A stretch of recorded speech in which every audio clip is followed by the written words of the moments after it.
ज़िंदगी बड़ी ही मुश्किल हो गई थी। मैं कितना भी चाह रहा था लेकिन मुझे अच्छी जॉब नहीं लग रही थी, और जो जॉब लगती भी उससे बस मेरा गुजारा हो पा रहा था। मेरे गांव में मेरी माँ थी, मेरी बहन थी, मेरे पिता इस दुनिया में नहीं है। अब उन लोगों की भी जिम्मेदारी मेरे ही ऊपर थी।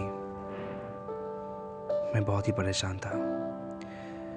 कभी कभी तो मन करता कि ये सब कुछ छोड़ के चला जाऊं, लेकिन फिर अपनी माँ और अपनी बहनों का चेहरा मेरे आंखों के सामने आ जाता,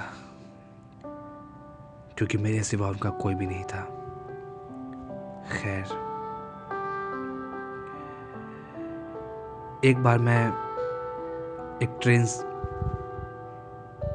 एक ट्रेन से कहीं जा रहा था। एक बार मैं ट्रेन से कहीं जा रहा था। मैं अपने ट्रेन में बैठा हुआ था। वो ट्रेन बिल्कुल भी खाली था कि तभी मेरे सामने एक बाबा बैठा हुआ था।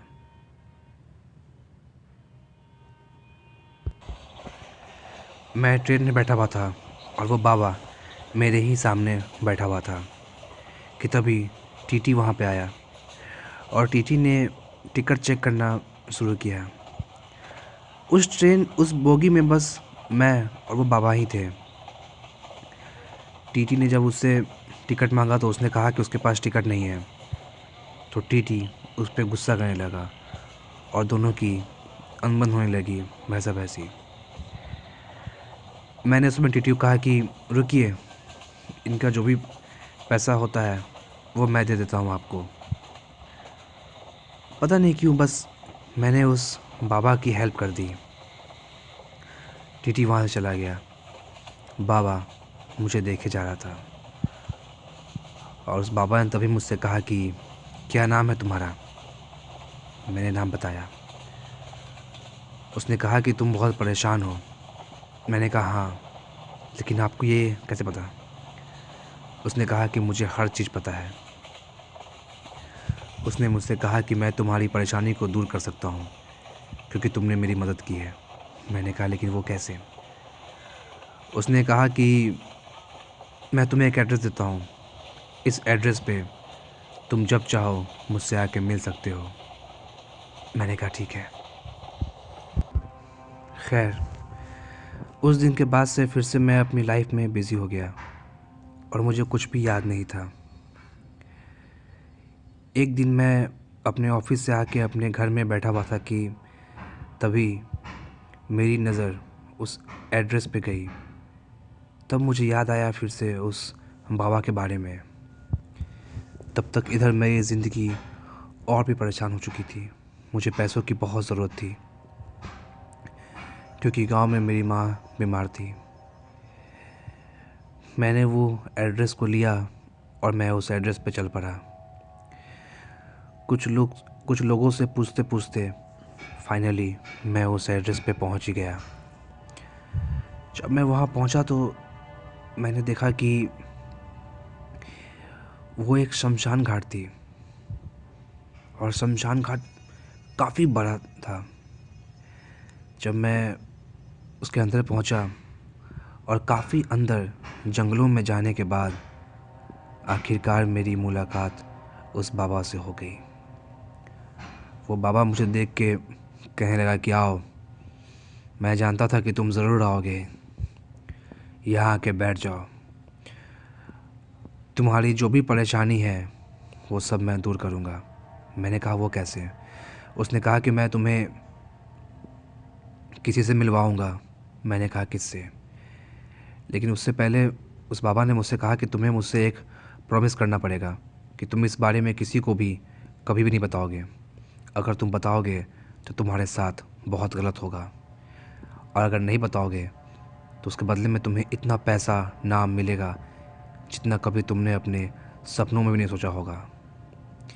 बाबा की ये बात सुन के मैं थोड़ा सा डर गया था, लेकिन मैं क्या करता। बचपन से मैंने आज तक गरीबी देखी थी। बस अब और नहीं। इसी के लिए मैंने हाँ कर दी। मैंने कहा कि ठीक है, मैं आपको प्रॉमिस करता हूँ कि इस बारे में मैं किसी को भी कभी नहीं बताऊँगा, लेकिन मुझे क्या करना पड़ेगा। तो उस बाबा ने कहा कि मैं तुम्हें एक पिशाचनी से मिलवाऊँगा। मैंने ये नाम बचपन में कई बार अपने गांव के लोगों से सुनी थी। मैंने कहा पिशाचनी? बाबा ने कहा हाँ, वो तुम्हें सब कुछ देगी, धन दौलत नाम सब कुछ, लेकिन उसके बदले में तुम्हें उससे प्रॉमिस करना पड़ेगा कि तुम इसके बारे में किसी को भी नहीं बताओगे। मैंने बिना कुछ सोचे समझे हर चीज़ में हाँ कर दी। मैंने कहा ठीक है, अब बताइए मुझे क्या करना पड़ेगा। उसने कहा कि तुम्हें 21 दिन तक शमशान घाट में जाके ध्यान करना पड़ेगा और कुछ मंत्रों का उच्चारण करना पड़ेगा। मैंने कहा ठीक है, आप जैसा कहें।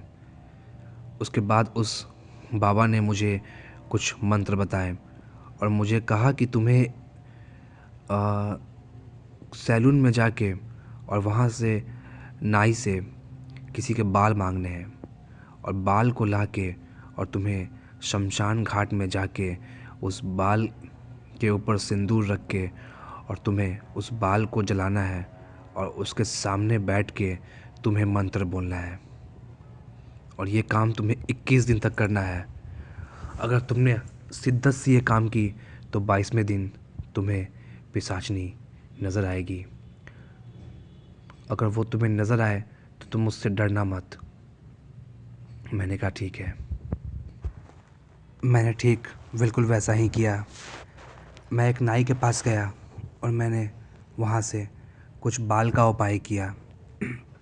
उसके बाद उस बाल को लेके मैं रात करीब 12 बजे शमशान घाट चला गया।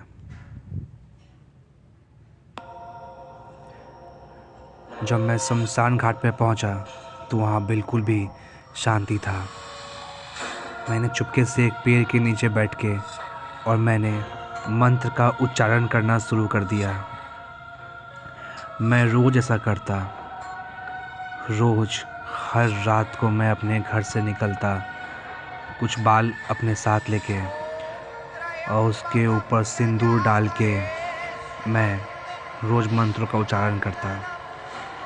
दिन बीतता गया। अब मुझे डर बिल्कुल भी नहीं लग रहा था क्योंकि मुझे इस चीज़ की आदत हो गई थी। शमशान घाट में जाना, मंत्र पढ़ना और तभी देखते देखते 20वां दिन बीत गया।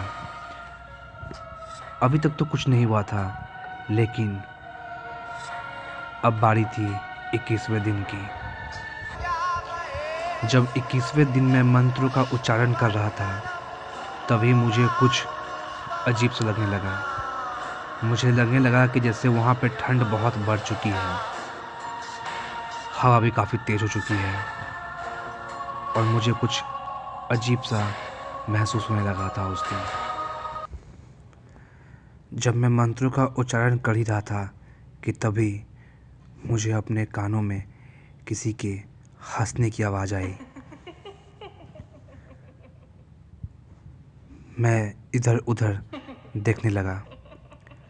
मुझे कोई नज़र तो नहीं आ रहा था, लेकिन बस मुझे किसी की हंसने की आवाज़ आ रही थी। अचानक से शमशान घाट में बिल्कुल ही शांति छा गई। हवाएं तेज़ हो गई, ठंड भी काफ़ी बढ़ गई थी कि तभी मेरी नज़र शमशान घाट में जो नदी थी उस नदी किनारे गई। उस नदी के किनारे एक औरत खड़ी थी, सफ़ेद साड़ी, खुले बाल। लेकिन सबसे अजीब बात तो ये थी कि वो देखने में बिल्कुल भी डरावनी नहीं थी। वो बिल्कुल किसी आम लड़की की तरह लग रही थी। और तभी वो धीरे धीरे मेरी ओर बढ़ने लगी। लेकिन जब वो धीरे धीरे मेरी ओर आ रही थी तब मेरी घबराहट थोड़ी थोड़ी बढ़ रही थी। कि तभी वो मेरे पास आके मुझसे बोली। उसका पहला सवाल मुझसे यही था कि तुम मुझे किस रूप में देखना चाहते हो, अपनी माँ के रूप में, अपनी बहन के रूप में, अपनी गर्लफ्रेंड के रूप में, या अपनी वाइफ के रूप में। जैसा कि बाबा ने मुझे बताया था कि मैं जिसका भी नाम लूँगा वो उसे मार के उसकी जगह ले लेगी। मैंने उसे वाइफ कहा क्योंकि मेरी शादी नहीं हुई थी। तो उसने कहा कि ठीक है, और ऐसा कह के वो अपने साथ एक माला लेके आई थी। उसने मुझे कहा कि इस माला को तुम मेरे गले में डाल के और मुझसे वादा करो कि तुम मेरे बारे में कभी किसी को कुछ नहीं बताओगे, और बदले में मैं तुम्हारी हर ख्वाहिश, हर इच्छा पूरी करूँगी। मैंने उस समय बिना कुछ सोचे समझे ऐसा ही किया। अगली सुबह जब मैं उठा तो मुझे काफ़ी अच्छा फील हो रहा था, और तभी मुझे ऑफिस से कॉल आया कि मेरे काम को देखते हुए मुझे प्रमोशन मिल रहा है। मुझे तो अपने ऊपर बिल्कुल भी यकीन नहीं हो रहा था कि ऐसा कुछ हो रहा है मेरे साथ। खैर, धीरे धीरे मेरी ज़िंदगी बहुत चेंज होने लगी।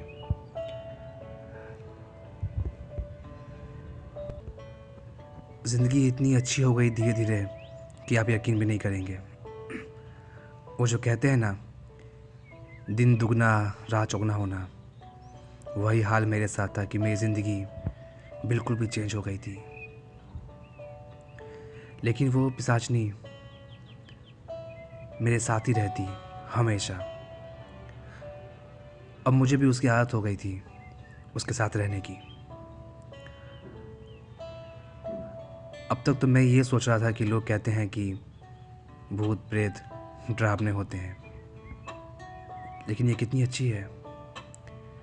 ये मेरा साथ देती है, मेरे साथ रहती है, और इसके आने से ही मेरे साथ इतना सब कुछ अच्छा हुआ है। लेकिन कहते हैं ना कि बुरा चीज़ आखिर बुरा ही होता है, और बुरा का अंत भी बुरा होता है। और यहीं से शुरुआत हुई कुछ बुराई की। जब हमारी ज़िंदगी में सब कुछ अच्छा होने लगा तो मेरी माँ को लगा कि शायद अब मेरी शादी कर देनी चाहिए। और एक दिन गांव से मेरी माँ और मेरी बहन मेरे पास आके मुझसे बोली कि अब सब कुछ अच्छा हो चुका है, तो तुम्हें शादी कर लेनी चाहिए। मैंने उन लोगों को मना किया कि नहीं, मुझे अभी शादी नहीं करनी है। वो लोग मुझसे ज़बरदस्ती कर रहे थे, लेकिन मैंने उन्हें मना कर दिया कि अभी नहीं, कुछ टाइम बाद। मैंने बस उनसे बहाना मार दिया। मैं उन लोगों को सच नहीं बता सकता था, और मैंने ड्राइवर को कहा कि उन लोगों को वापस से गांव ले जाओ। उसके बाद से मुझे वो कहीं भी नज़र नहीं आ रही थी मेरे घर में। मुझे कुछ समझ में नहीं आया। खैर, रात में मैं सोने के लिए चला गया, लेकिन जब मैं सोया हुआ था तभी रात में मेरी नींद कुछ अजीब से आवाज़ से खुली। मुझे ऐसा लग रहा था कि जैसे कोई बहुत ही दर्द में है, और मुझे ऐसा ही कुछ आवाज़ आ रहा था। मैं जल्दी से अपने बेड से उठा। मुझे लगा कि शायद मैंने कोई सपना देखा है, लेकिन नहीं, मेरे जागने के बाद भी वो आवाज़ आ ही रही थी। मैं धीरे धीरे उस आवाज़ का पीछा करते हुए उससे ढूंढने लगा कि वो आवाज़ कहाँ से आ रही है। तभी मुझे ऐसा लगा कि वो आवाज़ मेरे ऊपर वाले फ्लोर से आ रही है। मैं धीरे धीरे सीढ़ियों से ऊपर जाने लगा। जब मैं ऊपर पहुंचा तो वो आवाज़ जो धीरे धीरे आ रही थी, वो आवाज़ अब तेज़ हो गई थी। ऐसा लगा था कोई लड़की बहुत दर्द में है और वो चीख रही है, और वो आवाज़ ऊपर वाले कमरे से ही आ रही थी। जब मैं उस कमरे के पास पहुंचा तो मुझे बिल्कुल भी हिम्मत नहीं हो रही थी कि मैं उस कमरे को खोल के चेक कर सकूं। लेकिन तब भी मैंने उस कमरे को खोला और मैं उस कमरे के अंदर गया। वो वही थी, वहाँ खड़ी थी, लेकिन आज वो खूबसूरत नहीं, वो डरावनी लग रही थी। बाल बिखरे हुए, चेहरे पे गुस्सा, और वो मेरी ओर देख के मुस्कुरा रही थी। मैंने उससे पूछा कि तुम्हें क्या हुआ? तो उसने कहा कि तुम्हारी घर वाले क्या वैसे बोल रहे थे। मैंने कहा कि ऐसा कुछ नहीं होगा। तो उसने कहा कि तुमने मुझसे वादा किया है कि मैं तुम्हारी वाइफ हूँ। अगर तुमने किसी और शादी की तो जो भी मैंने तुम्हें दिया है वो सब मैं तुमसे छीन लूँगी। मैंने कहा कि नहीं, ऐसा कुछ नहीं होगा। जैसे ही मैं उस रूम से बाहर निकला कि तभी मेरा फ़ोन आया। जब मैंने फ़ोन उठाया तो मुझे मालूम पड़ा कि मेरी माँ और बहन जिस कार से जा रहे थे उस कार का हाईवे पे एक्सीडेंट हो गया है। मैं तेज़ी से रूम की तरफ पलटा तो वो वहाँ पे नहीं थी। मैं समझ गया था कि ये इसी का काम है। मैं जल्दी से हॉस्पिटल गया रात को ही। जब मैं वहाँ पहुँचा तो मेरी माँ और बहन ठीक थे, लेकिन एक्सीडेंट बहुत तेज़ हुआ था। मैं समझ चुका था कि ये उसी का काम है। खैर, मैं जब भी अपनी फैमिली वालों को सपोर्ट करता तब कुछ ना कुछ मेरे साथ बुरा होता। मैं बहुत परेशान होने लगा था। सच बताऊं तो अब ये पैसा, ये सब कुछ मुझे बिल्कुल भी अच्छा नहीं लग रहा था। मैं बस एक शांति की ज़िंदगी जीना चाहता था। इसी के लिए मैंने उस बाबा के पास मैं फिर से गया और मैंने उसे सारी बात बताई। तो उसने कहा कि ये फ़ैसला तुम्हारा ही था, अब तुम चाह के भी उससे बच नहीं सकते। मैंने कहा कि मुझे ये धन दौलत कुछ भी नहीं चाहिए, बस मेरी फैमिली सेफ रहे, मुझे यही चाहिए। उस बाबा ने कहा कि अब तुम्हारा उससे पीछा नहीं छूट सकता। मैं बहुत परेशान हो गया था। मुझे लगा कि शायद अब मेरा कुछ भी नहीं हो पाएगा। तभी मेरे गांव में एक बहुत ही बड़े बाबा है। मैं उनके पास गया और उन्हें सारी बात बताई। उन बाबा ने मेरी बहुत हेल्प की। उन्होंने गांव के बहुत सारे बाबाओं को बुला के और एक बहुत ही बड़ा यज्ञ किया और बड़ी ही मुश्किल से मेरा पीछा उस पिशाचनी से छूट पाया। हालांकि जो भी मुझे उससे पैसा सब कुछ मिला था वो सब कुछ चला गया और आज मैं एक नॉर्मल ज़िंदगी जी रहा हूँ, लेकिन मैं खुश हूँ कि मेरी जान बच गई।